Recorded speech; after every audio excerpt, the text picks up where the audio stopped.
Good. Welcome. Good afternoon, everyone. Welcome to the panel discussion on mapping the Swiss transition. My name is Miriam Frey. I'm heading the sustainability management team for corporate and institutional clients at UBS, and I'm moderating our panel today. So we are here at Building Bridges. We talk a lot about how to build brick by brick to maintain the bridges, but I thought it would also be good, to focus a bit more on what happens then actually when we cross those bridges. And that's why this afternoon we would like to add some perspective on how we can actually make the transition happen, how to make it tangible.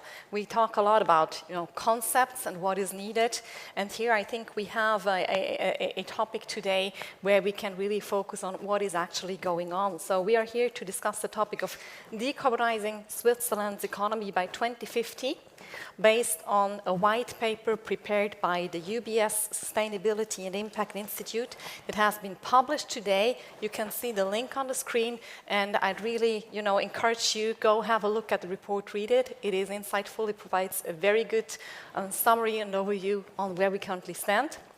The paper is called The Downhill Climb, Challenge and Opportunity of Switzerland's Journey to Reduce Emissions. I think we're going to hear a bit more about, why downhill climb. And the paper maps the progress made on Switzerland's path towards net zero, as well as the opportunities and challenges ahead. So as you can also see on the screen, Switzerland, like most developed economies, is targeting net zero greenhouse gas emissions by 2050. And the Impact Institute analyzes in its latest report the question on where do we currently stand on that journey, what is the path ahead.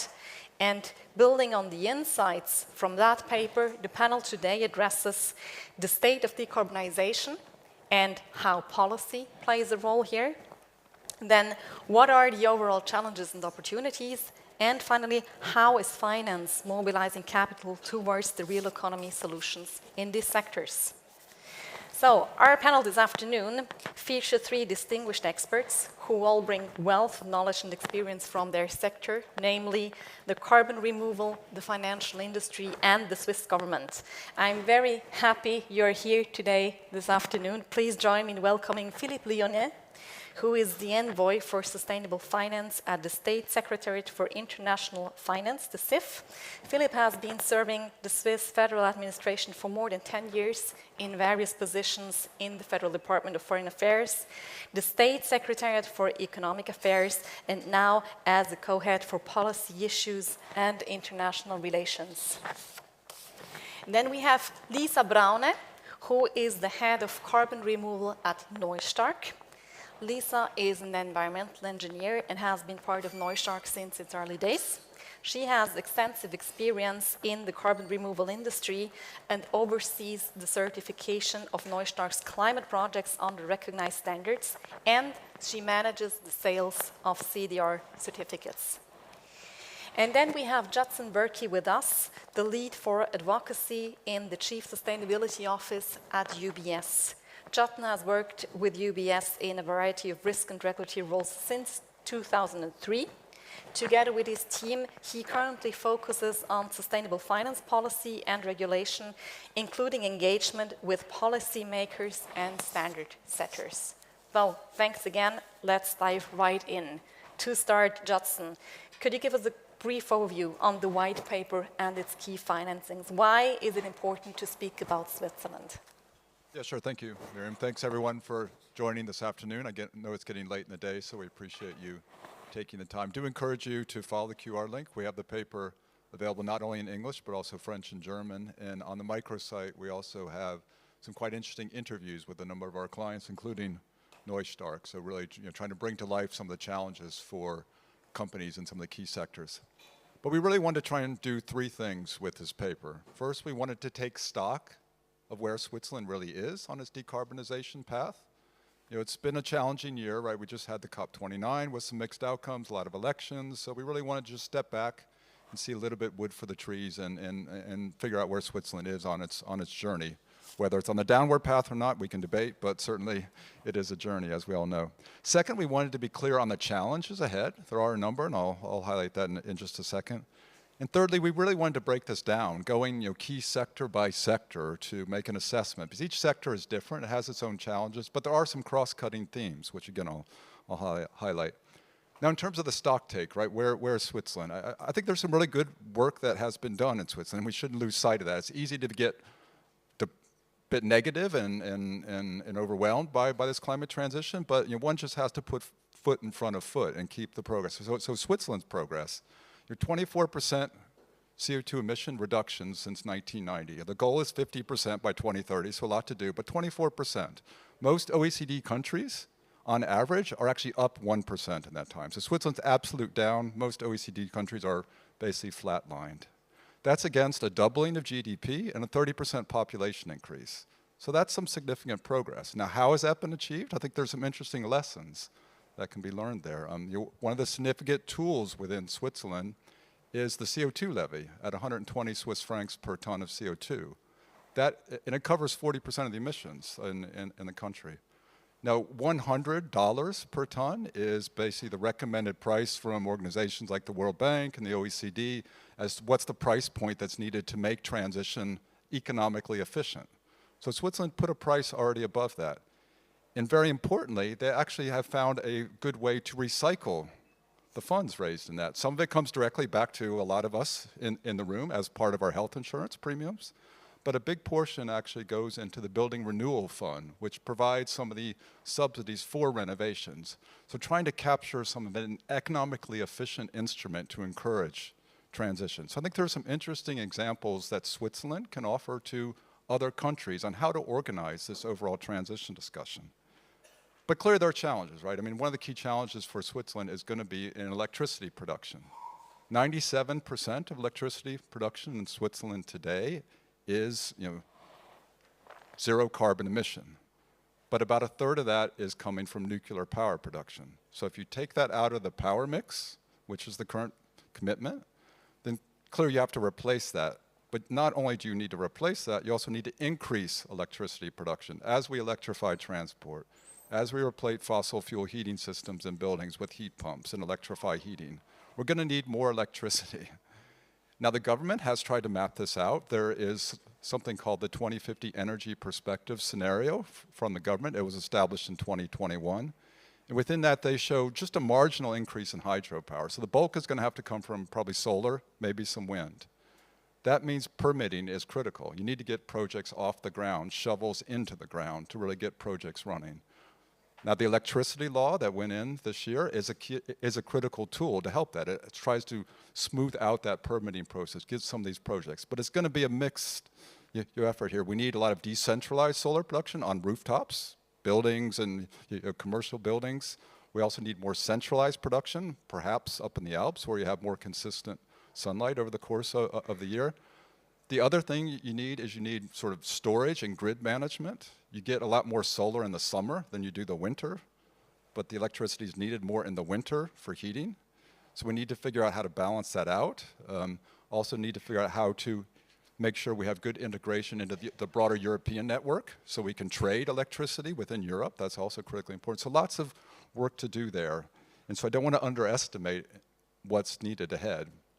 Now, lastly, on this sort of looking sector by sector, we really tried to break down each of the sectors in the paper, make an assessment of how far they've come, how far they need to go, what some of the key challenges are.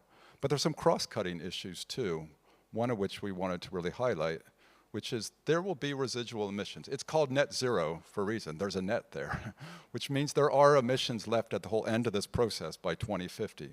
So carbon removal will be a critical tool. There's been a lot of discussion over the course of the last year or two on things like carbon credits and a lot of skepticism about this, but permanent removals will absolutely be needed to balance out emissions from industry and from agriculture.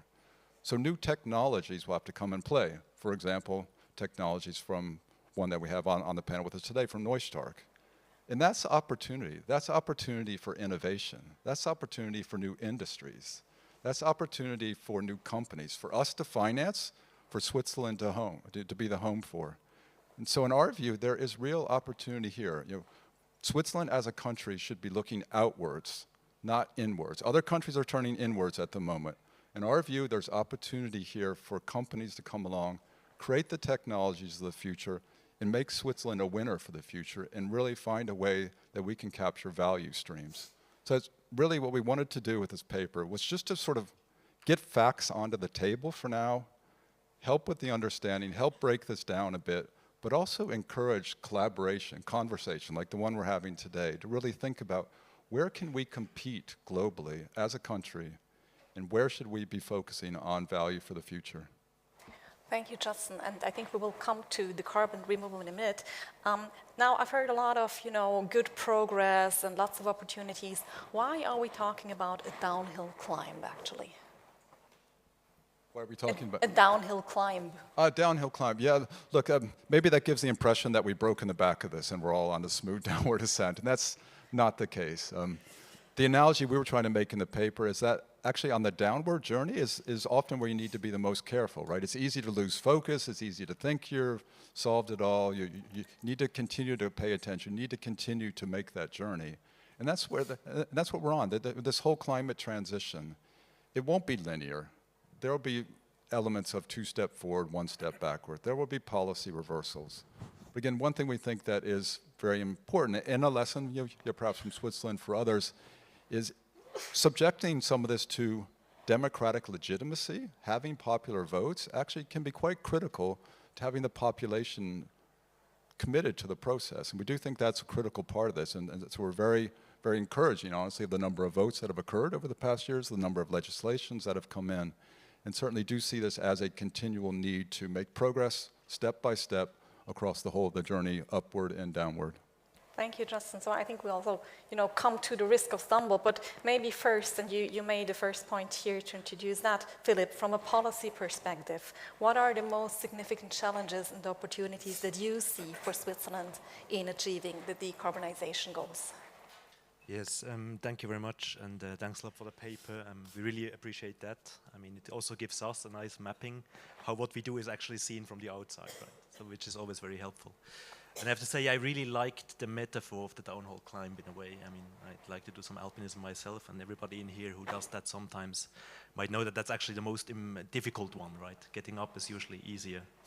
And downhill climbs, you need a lot of balance, actually, and it helps if you're sober when you're doing it, actually, to getting there. And I think that's what we do. I mean, the whole political system, and you might be well aware of it in Switzerland, is a lot about balance of interests. And what I heard a lot in the rooms today was people talking about the Swiss approach.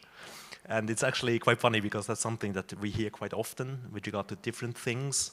So it was very popular after Brexit, the Swiss approach to trade and the European Union and all else. And I always think, it's not that we were following master plans in this country. That's not how it works. It's pretty much the way that our institutions work, that we try to balance decisions, that we have popular votes on things, that we are able to actually have a conversation with the industrial sector and the banks and so on, and developing rules like that. So I think that's what we need to keep in mind here, that it's about the stability and economic viability, but also social viability of what we do. So there's a package of laws coming into force this year. I mean, the CO2 law is very important, the Climate and Innovation Act. We also, maybe you saw that, we sent a bill into public consultation on Friday, which is about disclosures, climate-related disclosures, where we also want to develop minimum criteria for transition plans, which are small steps, but I think it's this persistence approach that we talk about small steps getting there. I mean, I would agree that it is important and quite uncertain where this downward slope is bringing us in the end. But I think we have a strong mandate in Switzerland. As you know, we have a strong popular vote that gave us the mandate to align financial flows with net zero targets, for example. So we have a very clear guardrail. I think the advantage we have is that in the means and ways of getting there, we might be more flexible than other jurisdictions, right? So we can have a conversation about what the methods might be, what's the most viable approach to do that.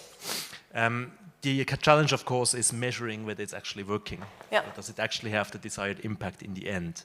What we believe is that the first and most important thing we have to create is about transparency on the market.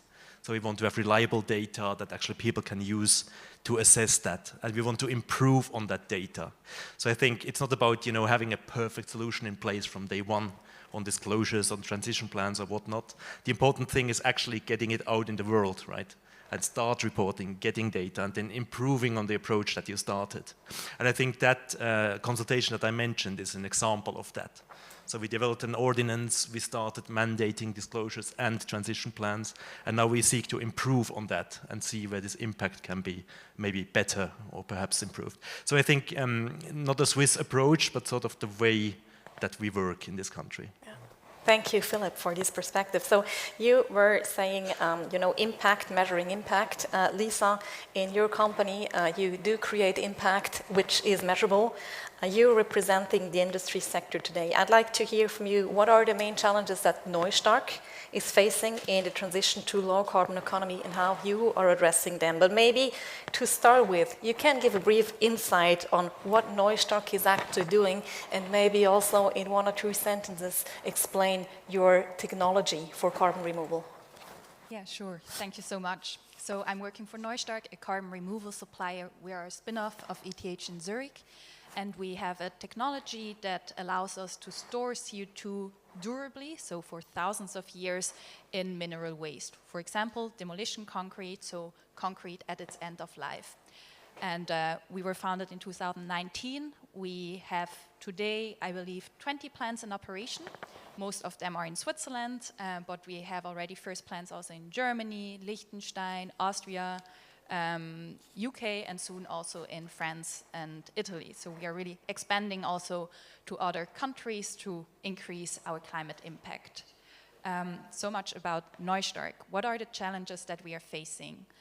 So our technology itself is mature, but to make it work like really at scale, at the required quality, while also building up all the business operation within our company is a challenge itself. And we need to work as a startup, being dynamic and innovative, but on the same time, we also need to achieve operational excellence of a mature and well-established company. So as said, this alone is a big challenge, but then we are also facing the challenges of the market itself. Today, the carbon removal market almost completely relies on voluntary action of companies. So companies having net zero targets in place and using carbon removal credits to neutralize their residual and hard-to-abate emissions. Today, there is maybe a couple, 10 to 15 different corporations that buy carbon removal credits at significant scale. One of them being UBS, which was one of the first and is still one of the biggest carbon removal buyers today. And I give you another fact about the market, like 70% of all carbon removal credits bought today were bought by one single company, Microsoft. So you see, the market does not only depend completely on voluntary action, but also completely on one single buyer. And this, of course, will not allow the market to grow. We need the market, however, to grow to 6 to 10 billion tons of carbon removal per year by 2050 if we want to achieve the Paris Agreement. 6 to 10 billion tons probably just sounds like a big number. I want to put it into perspective. This is approximately a quarter of what we emit today as the world. So it's really huge amounts that need to be generated. And we are today, I believe, not even at 1%. I quickly checked it this morning. If you ever want to check it, check out cdr.fyi. Great website to look at the development of the CDR market. So we are today at 0.1% of this target. So still a long way in front of us. And so that the market can scale, we need that countries and companies really embed carbon removal into their climate strategy. We heard it, net zero, net means carbon removal, so there is no way around it. And now the big question is whether this transition will come fast enough so that this industry can survive and also scale fast enough.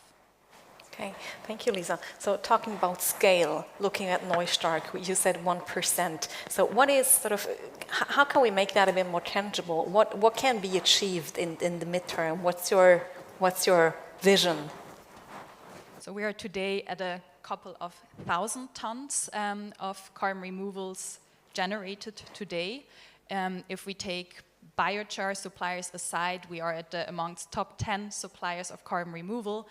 but a couple of thousand tons, if we are honest, this is just a drop in the ocean. We really have to scale it, but it also shows how difficult it is to remove CO2 durably from the atmosphere, and that it's often the cheapest and fastest way to just not emit these emissions.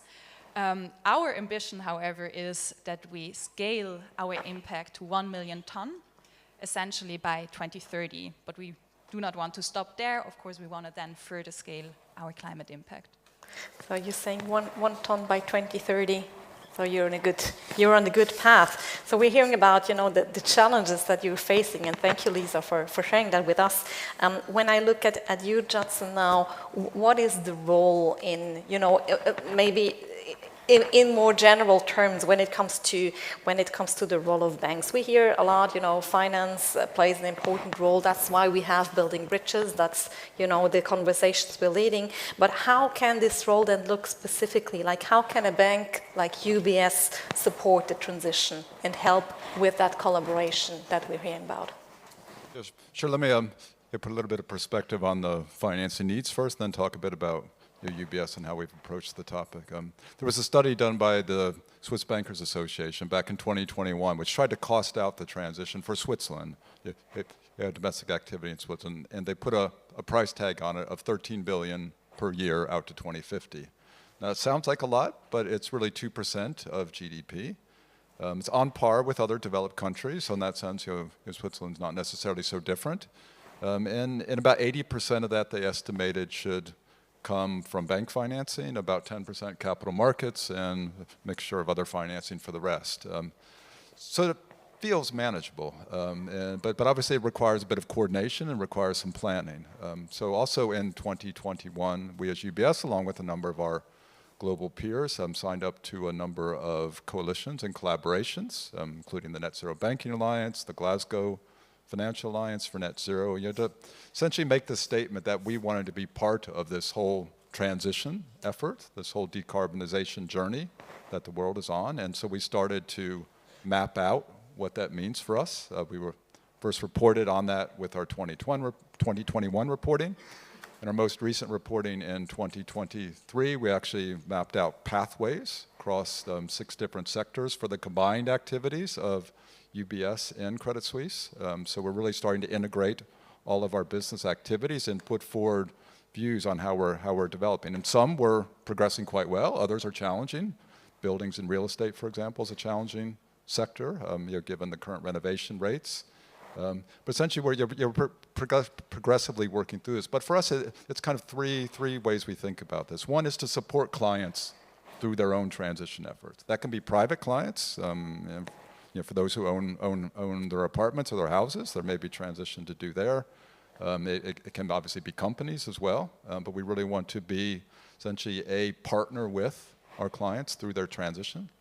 We obviously want to focus on ourselves as well. And we're a service company, so we don't manufacture, we don't generate the most emissions, but we still do purchase electricity, we have buildings, et cetera. So we want to make sure we put a focus on putting our own activities into a carbon neutral state. So that's where we made use of technologies like with Neustark.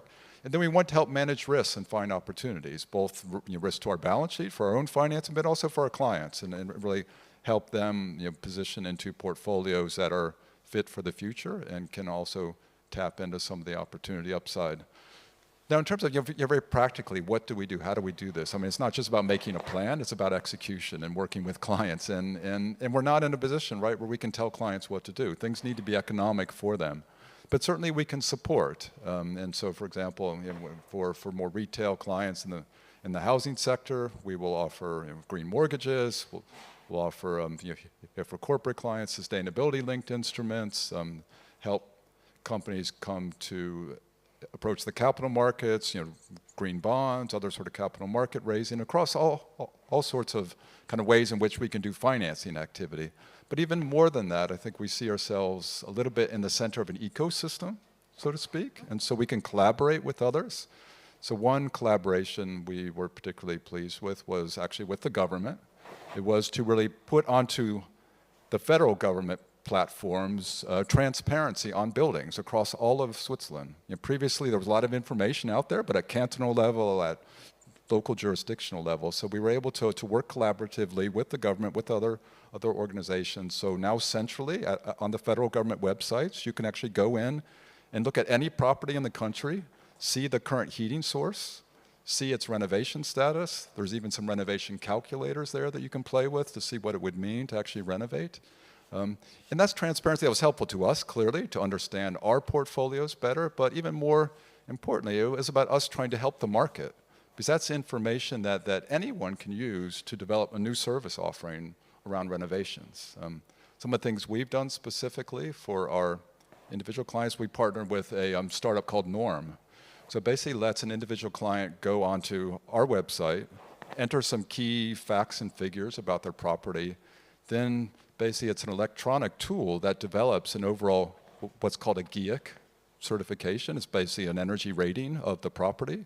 Also provides a report which gives indications of some of the renovations you might do. And then we obviously can follow on with that and help individuals understand, what we can do to help finance, what subsidies might be on offer, but really trying to simplify the process for the individual by partnering with innovative startups who can actually develop sort of technology-based solutions to help individuals understand their properties.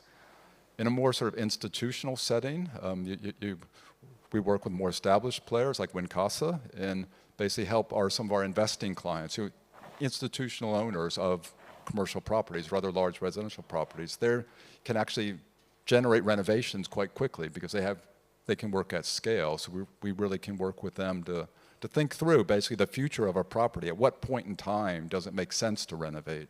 What would that mean for the operating costs of the building? It's really trying to get very, very practical, but also very commercial, because at the end of the day, people will invest when it makes sense for them, when they can see the return for it. There will be some clearly motivated by the larger picture and thinking, I just want to do a renovation because I want to be progressing, I want to be part of a broader narrative. But for many people, it's the practical. Yeah. It's basically, they will invest when it makes commercial sense for them. So for us to help them think that through and analyze at what point in time does it make sense? Can you get supports from the government, from local jurisdictions?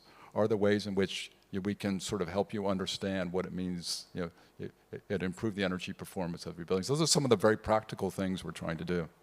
So thank you, Justin. I think that you sort of took away one of the questions that I was having.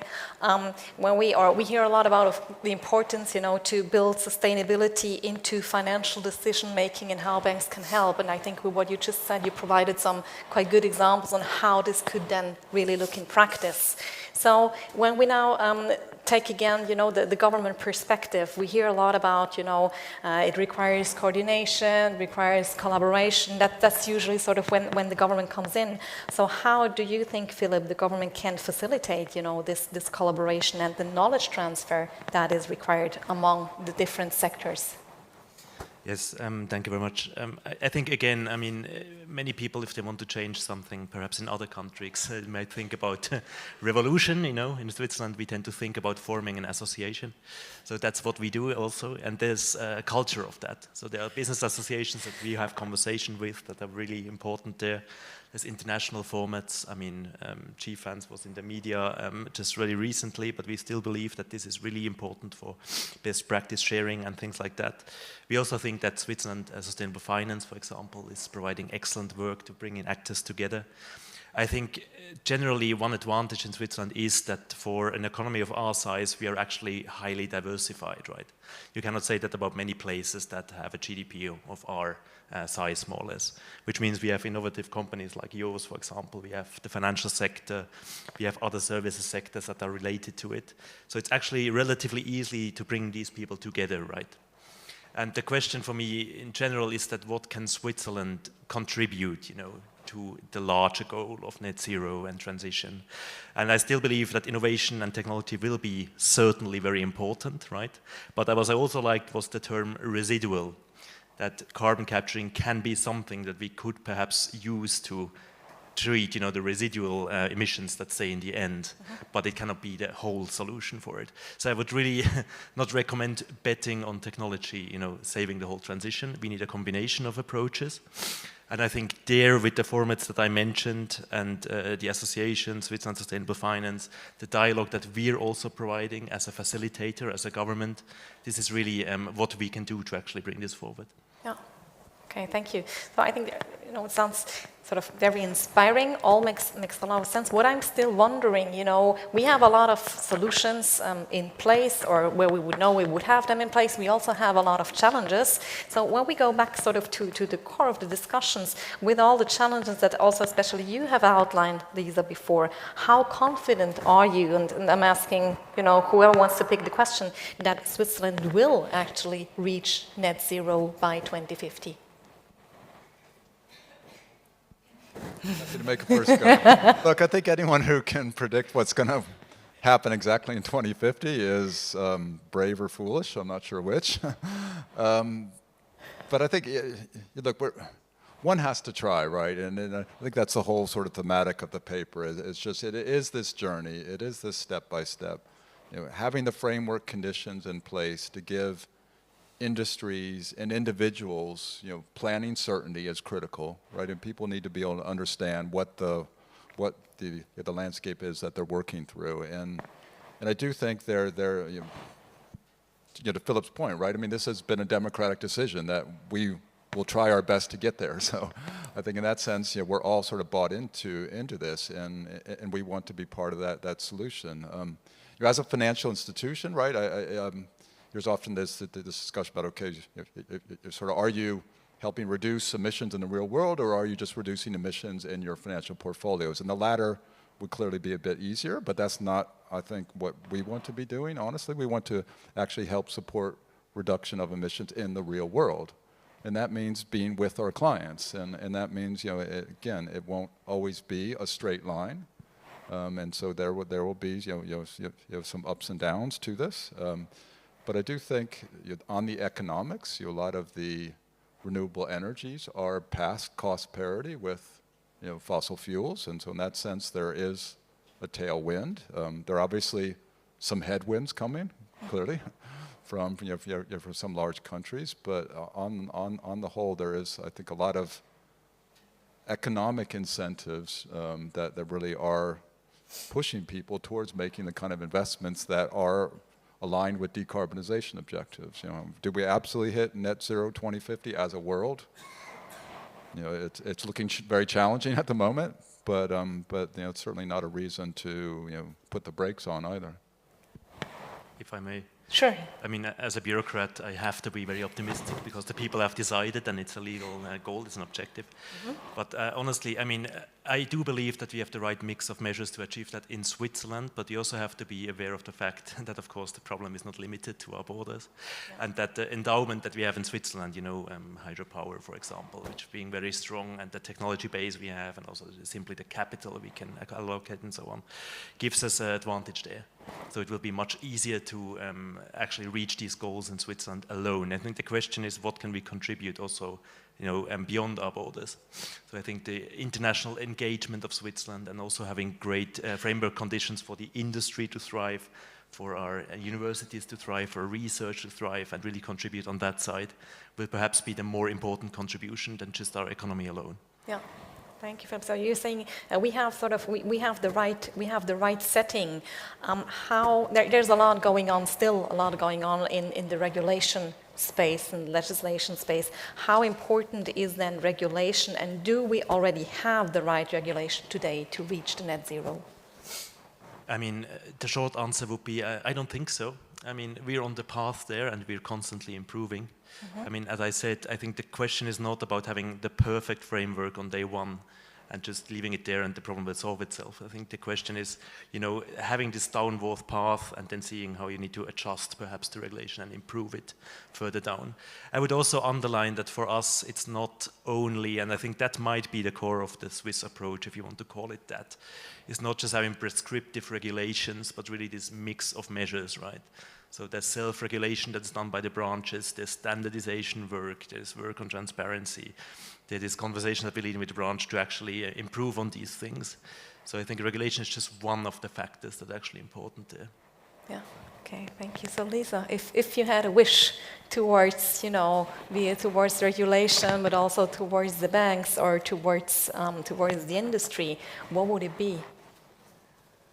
I mean, I said it before, I don't believe that the industry will grow solely on voluntary action. So if we look at the Swiss example, and you mentioned already the climate and innovation law, I see there a great possibility to change this voluntary action into compliance action, so that companies have net zero pathways outlined, clear reduction targets they want to meet until 2050, but in addition to that, that they also incorporate carbon removal targets, because again, net zero needs removal, and we really need to account for it, not only in 2050, we need to start now, so that the industry is at the required scale by 2050.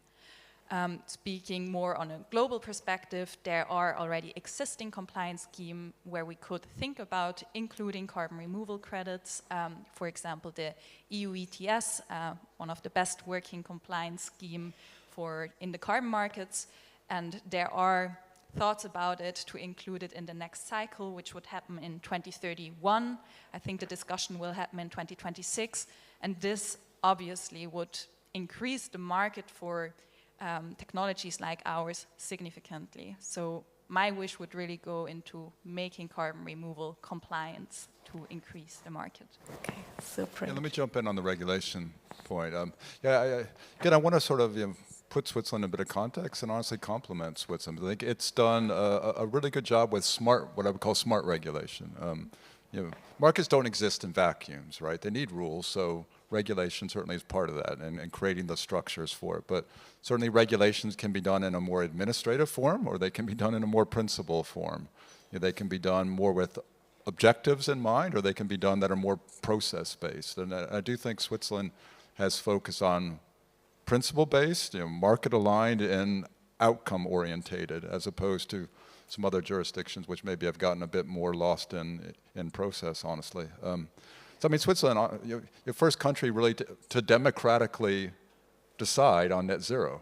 I mean, that to me is a really significant point that should not get lost. First country to mandate transition plans for companies, has tried to align that with international standards. A lot of international frameworks, if they mention GFANs, there's the transition plan task force from the UK. So Switzerland's been good about not coming up with bespoke solutions, but trying to align with international standards. I mean, another sort of collaboration that we were pleased to be a part of was the development of what's called the Swiss climate scores.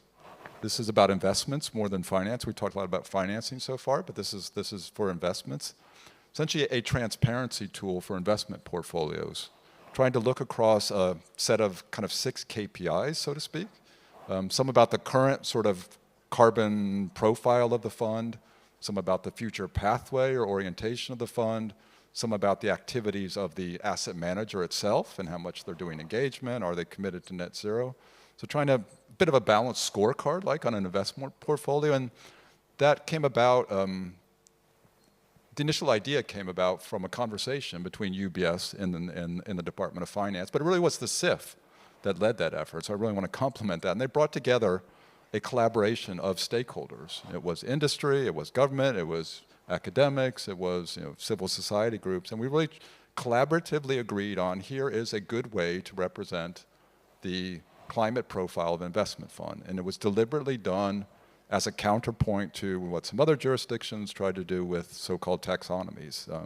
In our view, it was a fast-to-market solution, it was a collaborative solution, it was something that can evolve in future, and really gives a good basis to have a comparable, concise and consistent your view on different portfolios. I think those kinds of solutions to me are good examples of what Switzerland does well on regulation specifically, and really bringing together the actors, thinking about what's the objective we're after, how can we do this efficiently, what is market aligned, and a solution that we think is pragmatic for us, but also can be an example to others. Super, thank you, Philip. May I just add to that? So many thanks for the credit. I mean, that's really, I think, good examples of what we're doing. Just to underline, I think those are really stepping stones, right? So the important thing is to be persistent about it. And I think the strong mandate we got from the Swiss electorate really helps us, you know, to just keep on working on these things. So even if we were the first to introduce certain measures, I think the point is really to keep improving them and having more of these conversations that Judson mentioned. Yeah. And that's what we're about to do. Yeah. Okay, thank you, Philip. So I hear a lot about, things, sort of structures being in place. Do you also see some obstacles, or what could hinder, what could, keep us from achieving net zero by 2050? Yeah, again, happy to make a start. But look, I mean, there's some very practical stuff, right? I mean, the electric vehicle penetration rate, new purchases on electric vehicles are low 20% at the moment. That needs to increase. One of the obstacles there clearly is the range anxiety people have. I mean, Switzerland's a small country, but still people have range anxiety, right? They want to have access to charging points. So, I mean, very practical thing. That just needs to get rolled out. Heat pump installation. We probably need more trained workers to install heat pumps. I actually have to renovate my own house, and so we're trying to think about, look, do we do an Erdwärme? You drill into the earth, do that? Do we do a heat pump? And honestly, getting people on site to do evaluations is a challenge, right? So there's just some very practical things that need to get unlocked in terms of having the skilled workforce available, having sort of giving consumers the confidence to go ahead with key purchases. So I don't want to make it sound like with this downward hill that we're all on the down slope. It's easy gliding from here. It's not. There's a lot of very practical things that still need to get worked on. A lot of work and a lot of effort, so we need to sort of keep going. One question that I had when I was listening into other panels, and also what we hear in general, is that we have been talking, well, not for all too long, but for a few years now about climate, and now we also have the nature dimension coming into play. Do you see a risk that sort of with nature increasingly coming into play, that we have a risk of sort of a premature shift of focus towards, away from decarbonization, or that, we risk to lose the focus or even become complacent because we believe we've done so well so far? I wouldn't say that's a zero-sum game in any way, right? I mean, you can do one thing without leaving the other. That's not a question. I mean, basically, it's really important for us that we continue work on nature also, which is, I think, in some ways a much more complex area, much more locally, you're all aware of that, much more complex in the layers of data you need to actually assess the impact that you have and actually make it material. But I would really underline that we don't see that in any way as sort of a zero-sum exchange. And can we absorb both? I mean, that has to be the goal, finally. Okay, good. Yeah, and I think we'll see sort of a continued sort of alignment or integration of these two topics. I've heard a couple of times over the course of the past day, there's no net zero without nature. I mean, I think that's absolutely true. I mean, it's factual reality, right? Nature is responsible for about 25% of carbon emissions through land use change, things like deforestation. But there are estimates that it can be about a third of the solution set in terms of absorbing carbon. And so if we degrade nature and lose our natural capital, we're going to make the climate challenge harder. And likewise, if we actually preserve nature, we can actually give ourselves some additional buffering capacity and resilience. That'll be helpful for climate. Thank you, Justin. So, Lisa, you have been raising two very interesting points before that I've captured. On the one hand side, I heard you saying, look, we need to start now consider carbon capturing and not only, try to abate first and then by 2050 realize what we cannot abate and then start looking into carbon capturing. We sort of need to include that into our transition plans. And I also heard you saying, very interesting, it will always be cheaper to abate emissions than to remove these. So, of course, sort of first target needs to be we abate as much as we can, but we're all conscious that there will be some residual that just, will persist. So, knowing that now we have good carbon capture and storage technology in place, which we believe is scalable, do you think we are too optimistic in counting on CCS for the share that we need in the end? I see that there is a risk that it could be, but personally I don't see it currently happening too much. I think policymakers are mostly aware that carbon removal and CCS is very costly if you do it in a durable way. Yeah. And I mean, hard to abate emission, it's not only about what is not possible to further abate, but it's also about what would be so costly to further abate, so it might be cheaper to do it with costly CDR. So I think at some point we are at a point where carbon removal or CCS is cheaper than abating emissions, but we are far away from being at this point. Okay. But I think there are industries where they are completely reliant on carbon capture and storage to happen, so they can still survive, like talking about the cement industry, for example. Of course, we have many innovative ways of building buildings next to building with concrete, but I think we will always need to some extent concrete. And with the cement industry, there is just no way around reducing these emissions to zero without capturing the CO2 at the stack and then storing it permanently underground. Yeah. So these industry, they just need removals or carbon capture and storage, and there is no way around. And also agriculture, also this is a classical hard to abate industry where there will always be remaining emissions which need to be neutralized with removals. Yeah, thank you. So I have another question about offsetting, and I think we also have a section in the paper. There has been some controversial discussion about Switzerland, setting off emissions abroad to meet their own targets. So Philip, how valid is it to use offsetting abroad? I mean, I would say it's not a simple answer on that one. I mean, generally, of course, it's about the quality of the project that you actually use to offset things. And we know about the risks involved. And we know also that there's questions around transparency and standards and how to measure that. And I would also say that there's still challenges ahead, right? But I wouldn't say that it's about not offsetting or offsetting as a viable means or not. It's really about the question how it is done. And I would also say that we have to do more work on standardization and also transparency in that regard, but it's the right direction to actually try to improve that, because in a way it's also important for us as an economy to be able to do that finally, right? Of course, in a credible way and in a fact-based way. Okay, thank Yeah, let me just offer your thought on that, because I know it is something that the country has received some scrutiny on, and I think one does have to put that in perspective, as Philippe just said.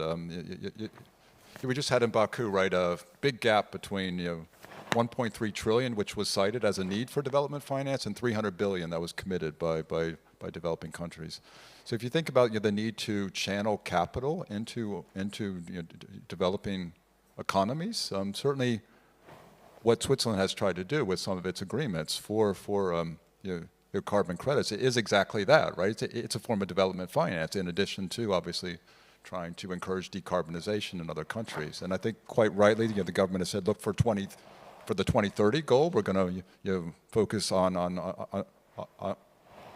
some of those measures, but for 2050, it is about permanent removal.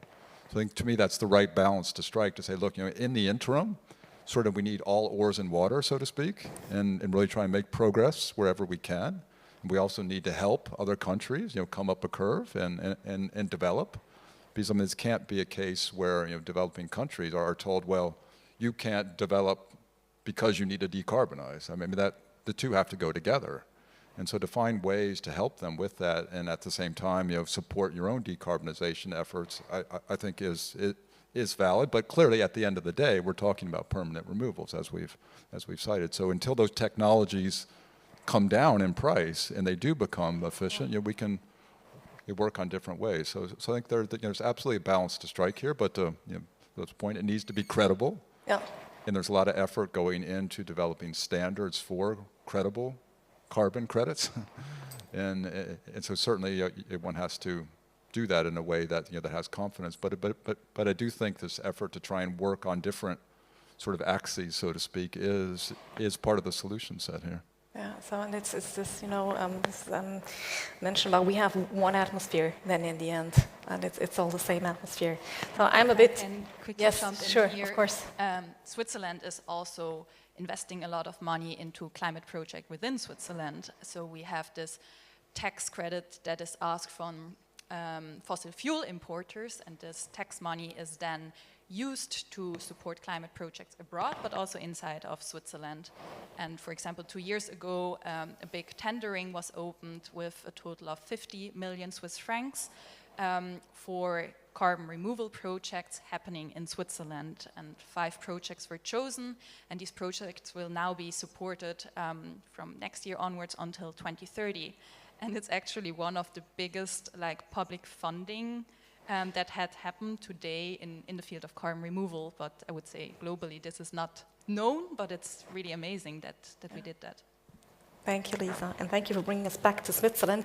I start, to be a bit conscious of time. There's so many things I'd still like to ask you, but there is one topic that's very, very sort of, close to my work, but also to what I see specifically relevant for Switzerland, and that's sort of the SME landscape. Switzerland is a country of small and mid-sized enterprises. About 99% of all companies are the so-called SMEs with 250 or less employees, and so far that's also what we hear when it comes to carbon removal, and in general so far it's the large companies who have led the charge to change towards the transition. But now we realize that this will also become increasingly important for SMEs, especially in Switzerland, and also in view of the regulatory developments that we are expecting.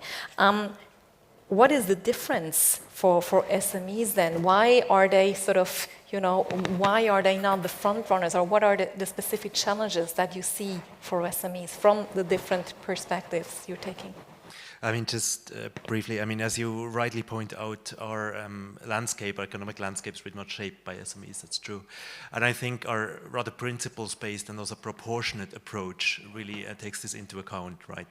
Because one thing, there's really literally no one-size-fits-all, so there's no prescriptive framework that we could put on a very large company like the ones present, or a very small company, with 50, 200 perhaps even employees.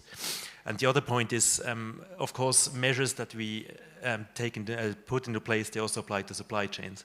And the SMEs are part of these supply chains. So to a certain point, SMEs are part of, for example, the disclosure system, also the transition plans and so on.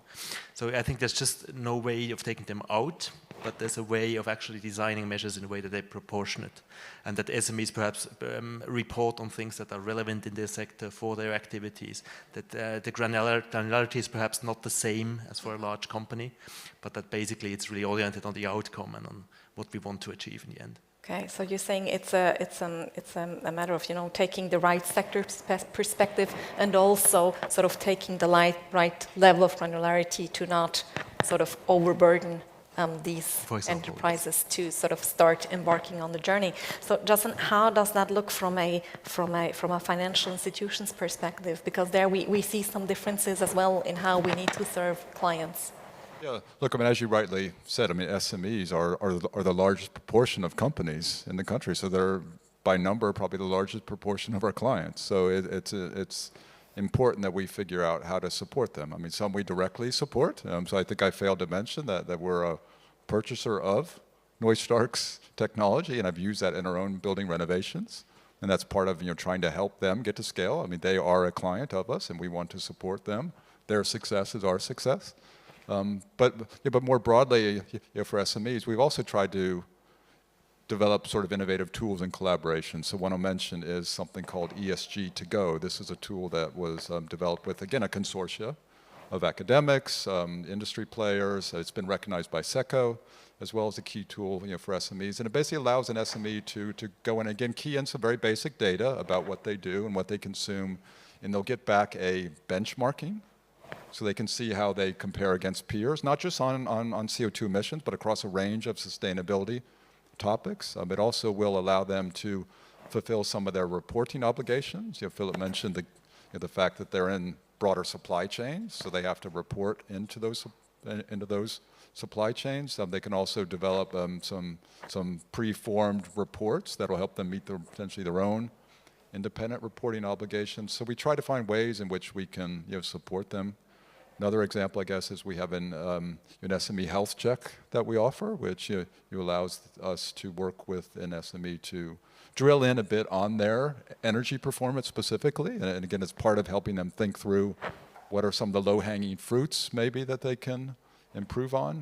So again, it's about finding different ways in which we can offer services or tools or even financing, for SMEs to really grow their business, because that's where a lot of the new technologies will come from. Those will be some of the winners of the future that we talked about. So to the extent that we can support those in Switzerland, it's good for Switzerland.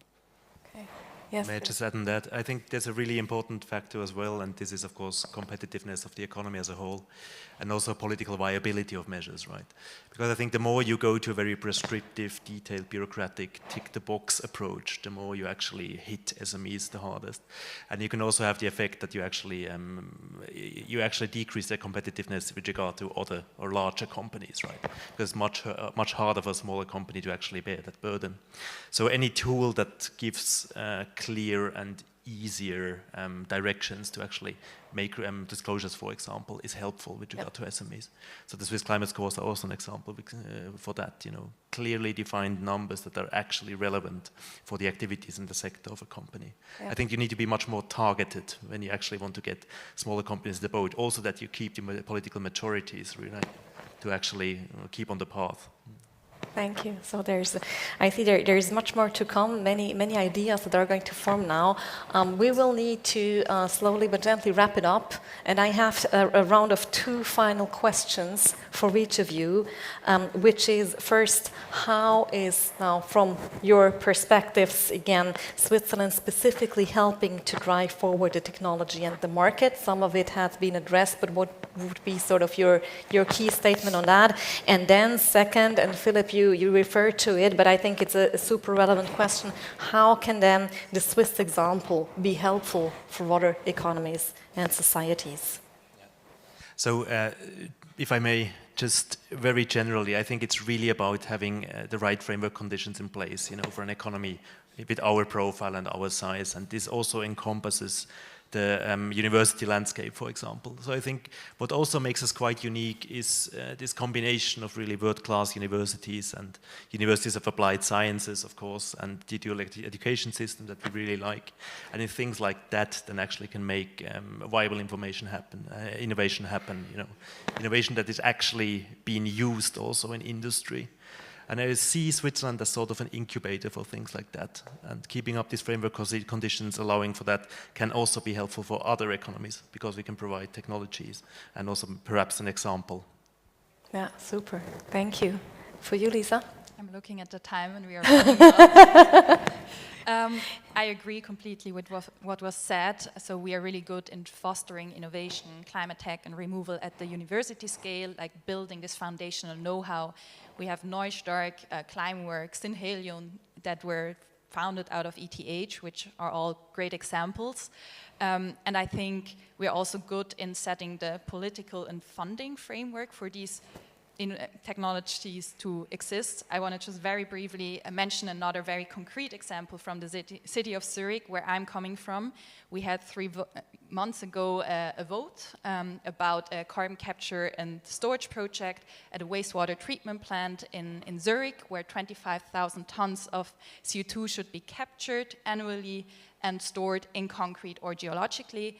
It was accepted with a 70% percentage, so really a great result, and this will then start in 2029, founded by the city and used for the city's 2040 net zero target. So a great example that can be used for other cities and countries out there. Super, thank you, Lisa. Yeah, I get the last word, I guess. Look, let me just say, Switzerland's an adopted country for me, and so I can't claim to always speak for it, but I think over 20 years I've come to understand a little bit about it, and certainly greatly appreciate the modesty and the focus on the doing rather than the talking. Other countries are perhaps good at talking. But I think on this one, Switzerland should take pride in what it has achieved. There's more to do, absolutely, but I think there are some really unique examples, as we've discussed today, and some practical, pragmatic approaches, to Philippe's point, that have been tried out here that others can learn from. And so I think we should continue to collaborate, work at this issue. Everyone has to play their part, governments, private companies, financial sector, individuals. But I do think if we collaborate, we can not only achieve some of these ambitions, but also really find the future value, be one of the winners of the future, within Swiss industry, within the Swiss finance sector, within Switzerland as a country. Thank you, Justin. So I think that's a perfect closing statement. Let's continue to collaborate. My key takeaway is today we've achieved a lot, but we have quite a way ahead. So downhill climbs can be super ambitious. And I would like to, take yesterday's words from Patrick Audier, who said, okay, then let's get down to work. And with that, I would like to express a heartfelt thank you to the participants. Also, thank you to the audience for joining us this afternoon. And let's continue together to work towards a sustainable future. And I wish you a very good continuation of the Building Bridges conference. Thank you.